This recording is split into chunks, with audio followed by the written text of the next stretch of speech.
Hi, I'm Sanjana, the host of the Art Terraces podcast, the podcast garden of mindset and knowledge for artists wanting to pursue art as a full-time career. Today, the Garden Gnomes and I bring to you a continuation of our series on DIY art school from the comfort of your home. And today, we're going to be talking about your environment.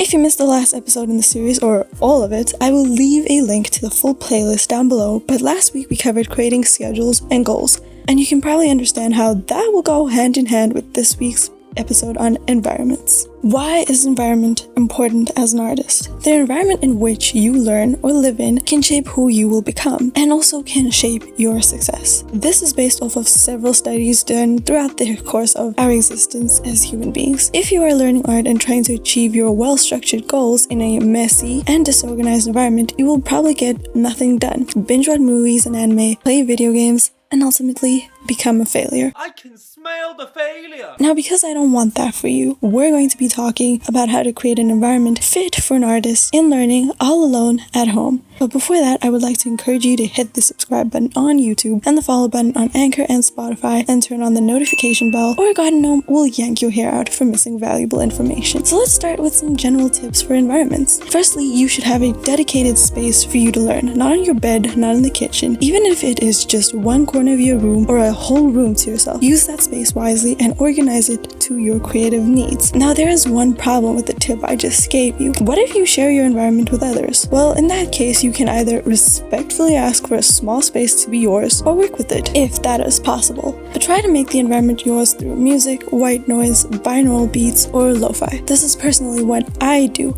I do not have a dedicated space that is 100% mine, and so to get into my flow state, I use music. As you can see, the importance of a good and healthy environment is to help you get into a flow state. I would also encourage no negativity or anything that can cause distraction to what we're trying to build here. Secondly, you need to be organized. You already have your goals and your schedules all organized, and you need the same thing for your environment. Every night before going to bed, you should clean up your desk, put all your art supplies away, and be ready for the next day. Have some sort of organization can help you be prepared for every single day to show up, work, and learn. And also, clean your environment around you. Remove all those dirty cups and plates and chip packets. We need to draw, not slack. A great book I suggest you to read is Atomic Habits. This book goes so hand in hand with both the previous episode to this series and this episode to the series. If you cannot buy the book, you can also head over to the author's website, James Clear, and sign up for his short free program based off of his teachings in his book. He also has many blog posts that can help you out, so really you have no excuse to use this to the best of your abilities. But this book touches on creating an environment where you can achieve your goals, so let's talk more about this. I first want to touch on the fact that habits, goals, and environments all intertwine with each other, because the goal you want to achieve requires you to build everyday habits that can only be formed with a good environment. So if you start drawing every day for an hour to reach your goal of learning composition, for example, you need to start by figuring out what habits you need to change. Now, the first would be your mindset, which you need to start by asking, what kind of person do you want to be? James Clear touches on this. You don't want to say that you just want to be an artist. Instead, you should say something along the lines of, I am the type of person who gets up every day and practices my shapes, because that is a really important part of composition. It is not who you are or what you want to become, but rather who you're going to become at every single moment of the day. That is the whole point of what James Clear touches on. The second thing you would need is to build a goal of drawing 1 hour a day, and you need to do this by looking at your environment. Do you have the right resources to achieve this? Do you have all the tools ready? Is your environment wanting you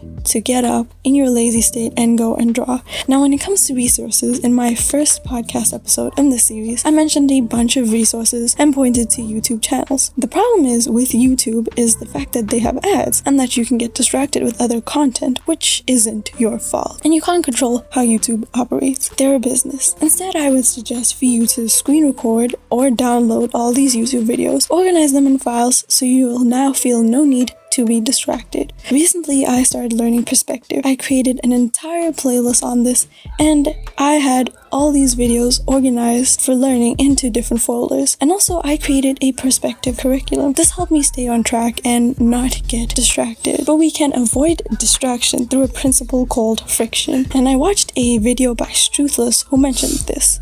So what is environmental friction? Friction, as we all know, is something that is stopping another thing from occurring. But friction in our case is what is stopping you from getting out of bed, stuffing your face, and watching TikToks all day and not going and drawing. So how can you avoid this situation that is so easy to fall into? Okay, so the first thing you would need to do is put your phone in focus mode for a certain time each day. Example, 9 in the morning to 2 in the afternoon. In this time, focus on getting up and doing the studies you set out to do after listening to that first episode. Delete and uninstall social media like Instagram, Facebook, Twitter, TikTok, whatever social media you are on.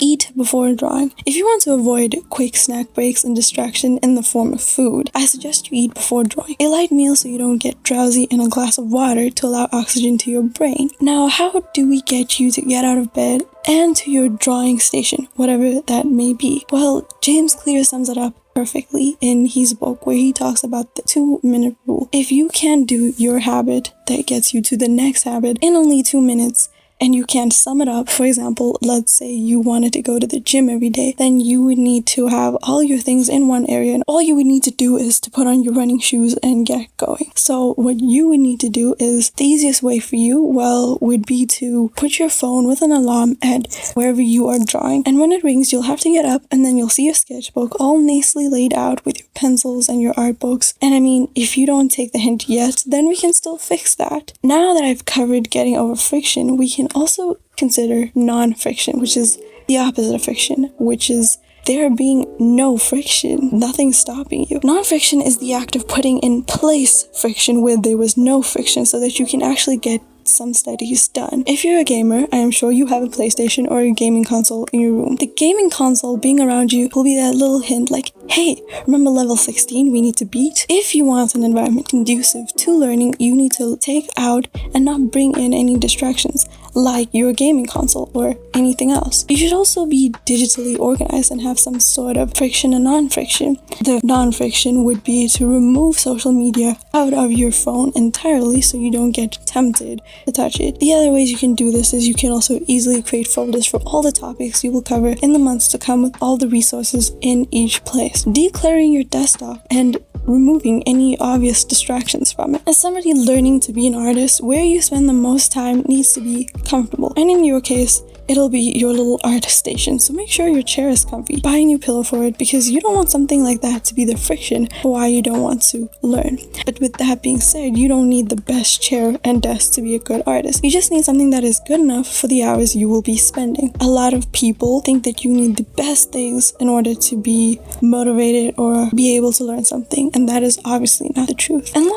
And lastly, let's talk about noise. We briefly touched on this in the beginning, but you should create or move to an environment that isn't noisy. Noise, whether you like it or not, can be super distracting to becoming the artist you desire to become. You cannot learn or think in a noisy environment, so if the environment is an issue, perhaps it is best to move out of where you're living and live somewhere quieter or with people who are quieter. Obviously, if you cannot control where you live, then you can get some headsets that block out noise and listen to lo-fi, instrumental music, binaural beats, or white noise. Now that we've gone through all these valuable tips, leave a follow on Spotify and Anchor, turn on the subscribe button on YouTube, don't forget to like this, and let me know what kind of environment you live in.